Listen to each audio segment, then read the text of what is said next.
तर आज आपण डीसी मोटर म्हणजे जी सोलरला तुम्ही मोटर वापरता त्याचा पंप, मोटर आणि कंट्रोलर ह्याविषयी डिटेल्ड मध्ये माहिती घेणार आहोत. तर आता बऱ्याच शेतकऱ्यांचे सोलर पंप हे इन्स्टॉल झालेले आहेत. खूप जणांना हेड बद्दल डाऊट आहे, म्हणजे की त्यांचे ऍक्च्युअल हेड मिसमॅच झालेला आहे. तर हेड कसा कॅल्क्युलेट करायचा ह्याच्यावर आपण एक व्हिडिओ आता बघणार आहोत थोड्या वेळानं. तर त्या व्हिडिओ प्रमाणे तुम्ही आधी तुमचा हेड कॅल्क्युलेट करा.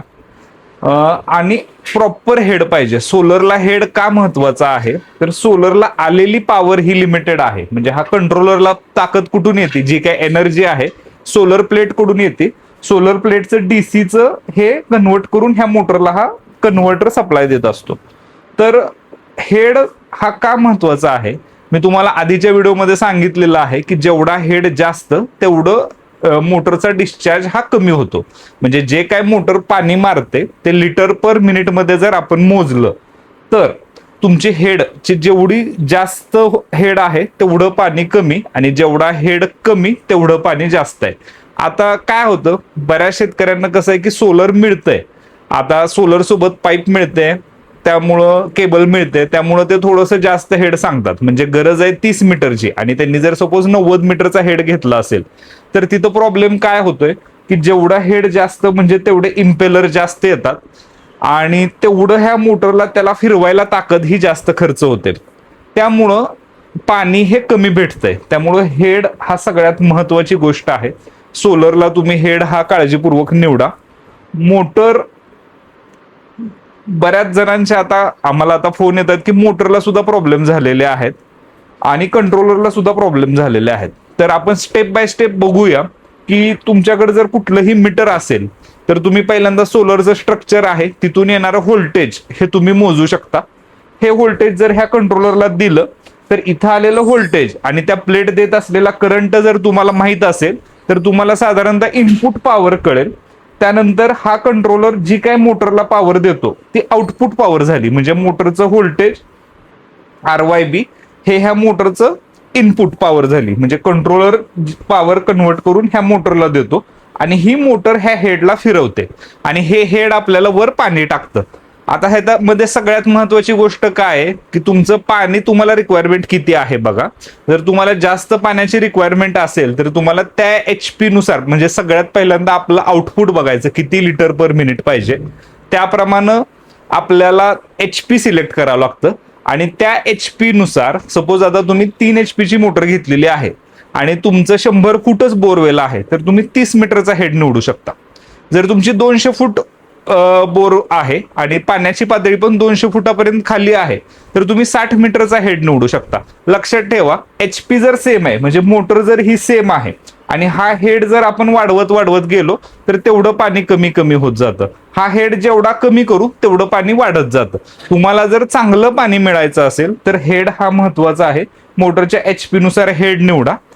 आता बऱ्याच शेतकऱ्यांचे काय प्रॉब्लेम आहेत की कुणाचा कंट्रोलर खराब झालेला आहे तर हा कंट्रोलर डायरेक्टली तुम्हाला नवीन मिळू शकतो किंवा रिपेअर होऊ शकतो. हेडमध्ये मिसमॅच झालेला आहे तर अशा प्रकारे तुम्हाला हेड मिळतो की जो तुमच्या मोटरला इझिली ऍडजस्ट होतो. बऱ्यापैकी सगळ्या DC मोटरचे सध्या तरी डिझाईन एकसारखे आहेत की तुम्ही तो हेड ऍडजस्ट करू शकता. त्यामध्ये तुम्हाला 30 मीटर, 60 मीटर, 90 मीटर, अगदी 130 मीटर पर्यंत 3 HP मध्ये, 5 HP मध्ये 150 मीटर पर्यंत, 7.5 HP मध्ये पण 150 मीटर पर्यंत हेड आहे. 10 HP बऱ्याच आता शक्यतो 10 HP कुणाचं येत नाही पण त्याच्यामध्ये सुद्धा हेड आणि मोटर अवेलेबल आहेत. तर सोलरला शक्यतो DC मोटर वापरावी. जर AC मोटर वापरायची असेल तर आपलं दुसरं कंट्रोलर तुम्ही आधीच्या व्हिडिओमध्ये बघितलं आहे त्याप्रमाणे येतं. हे DC हे हायब्रिड कंट्रोलर आहे. म्हणजे ह्याला इथं DC इनपुट आहे, AC इनपुट आहे आणि आउटपुट हे तुमचं जे आहे ते मोटरला येतं. मोटर जर हायब्रिड असेल तर इथं सेटिंग करता येते. म्हणजे तुम्ही जशी मोटर आहे त्याप्रमाणे तुम्ही तिथं सगळे पॅरामीटर सेट करू शकता. तर सोलरला महत्वाचं काय आहे, हेड, मोटर. मोटरमध्ये जर काय फॉल्ट झाला असेल, मोटर कशी चेक करायची हे आपण आता साईटवर गेल्यावर एका व्हिडिओमध्ये बघूया की तुमची मोटर कशी चेक करायची. त्यानंतर मोटर आणि हेड दोन्ही एकमेकांना जोडल्यानंतर परफॉर्मन्स देतंय का हे कसं चेक करायचं, तर हे पण आपण एका ठिकाणी हेड जे काढायचं मशीन आहे की जिथं आपण मोटरला व्होल्टेज, एम्पियर देणार, इनपुट पॉवर चेक करणार, आउटपुट पॉवर चेक करणार, पंपाची कॅपॅसिटी चेक करणार.